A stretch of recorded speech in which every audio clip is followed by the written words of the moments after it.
Hey guys, just another quick video here. If you remove your sub box often, let's say you need the room in your trunk and you want to take it out, have more room, you're going on a long trip somewhere and you got to put all these bags back there, whatever, or maybe you're picking up something from Home Depot, Lowe's, whatever.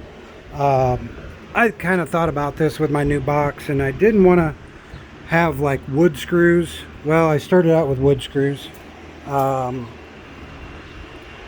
So this is what I started out with. Pretty nasty little Phillips. I think it's for concrete. I think it's like a concrete anchor. Let's see if it'll focus here. It's got pretty nasty threads on it, or whatever you want to call them. They work okay, but still, you take these out a couple times and then, you know, you're tightening them and it just makes the wood soft where the threads used to be. So I went ahead, drilled these holes out bigger where I already mounted the anchors, you know, the blue ones. So drilled it bigger, put a metal insert in there with some adhesive.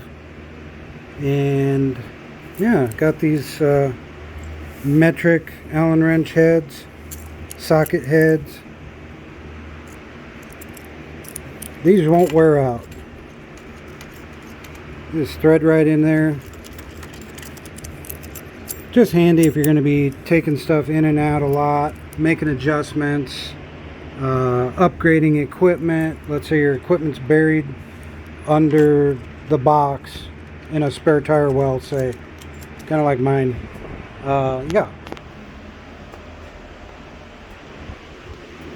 these bad boys, they should hold pretty good, nice and strong. Anyway, just since my sub's mounted with threaded inserts, I thought, you know what, let's go ahead and do it that way too with these. Anyway, catch you later, guys. Hope this helps.